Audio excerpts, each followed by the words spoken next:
SLBM 수중발사 시험 경항공모함 사업 가상적국은 일본. 전세계 국방력 순위를 집계한 글로벌 파이어 파워 순위에서 일본이 5위, 우리나라가 6위라고 합니다. 연초 우리나라에서 나온 두 가지 국방 관련 뉴스로 일본에서는 안절부절하는 모습입니다.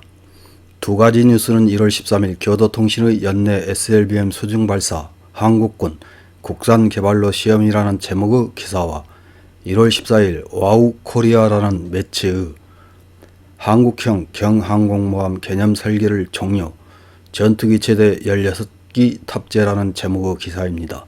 어떤 내용인지 확인해 보겠습니다.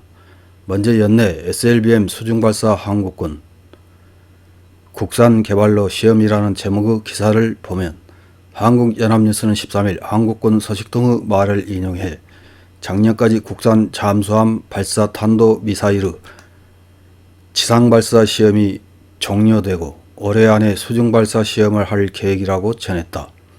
3,000톤급 이상의 해군 잠수함에 탑재가 상정되고 있다고 한다. 수중발사 시험은 바지선을 사용하여 실시하는 방안이 유력하지만 실제로 잠수함에서 발사할 수도 있다고 한다. 다음에 한국형 경항공모함 개념 설계를 종료, 전투기 최대 16기 탑재라는 제목의 기사를 보면 14일 현대중공업이 최근 경항모의 개념 설계를 마무리했다고 군 당국이 밝혔다. 합동참모본부는 작년 12월 30일 경항공모함 건조 사업을 정식으로 추진하기로 결정하고 개념 설계는 이에 앞서 종료된 것으로 나타났다. 개념 설계는 함정의 구조, 성능을 결정하는 최초의 스텝이다. 설계 결과에 따르면 경항공모함은 함정 중량만 3만 톤 이상, 길이는 250m 이상이다. 이는 수직 이착륙 전투기 12대, 해병대 상륙 공격 헬기 8대의 탑재가 가능한 규모이며 헬리콥터의 수를 줄이면 전투기를 최대 16대까지 실을 수 있을 것이다. 군 당국은 2022년에 경항공모함의 기본 설계에 착수해 2033년까지 해군에 전략화할 계획이다.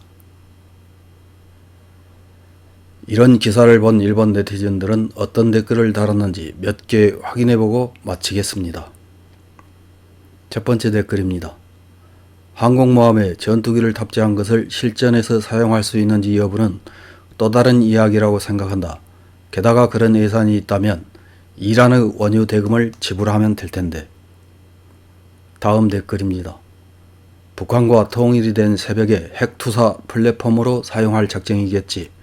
북의 검은 전화가 핵을 가지고 주위를 협박하는 것을 갖고 싶어하는 한국의 그림, 유사일의 주변 대국에 계속 지배받은 증오 때문인지 그들은 힘에 대한 동경이 매우 강하다. 정말 위험한 자들이다.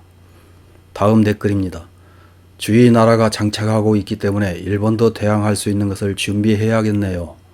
군비 확대는 반대이지만 타국으로부터 일방적으로 공격당해 아무것도 하지 못한다면 억지가 될 수도 없다. 다음 댓글입니다. 한국의 가상적국은 일본이라는 것은 공공연한 비밀.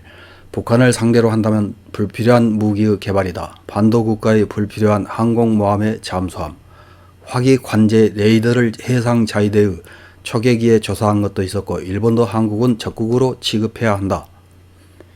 다음 댓글입니다. 휴전 중인 북한과 교전하려면 육군의 증강이 필요할 텐데 대형 항공모함을 설계하다니 가상적국은 바다를 사이에 둔 가까운 나라이군요. 다음 댓글입니다. 1960년대 일본에 의한 경제지원을 받으면서 행해진 반일 교육이 반세기 만에 결실을 맺었듯이 대한민국은 중국처럼 행동하고 싶었기 때문에 항공모함을 기축으로 하는 함대를 만들어 일본을 위협해 바보 취급하고 싶은 것이다. 방위성은 이제 동해의 방위력을 높이는 것도 매우 중요한 과제가 되었다고 생각한다. 다음 댓글입니다.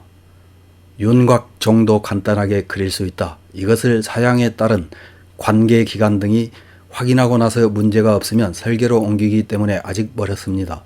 거기까지 힘이 있는지 완성될 때까지 구경하자. 다음 댓글입니다.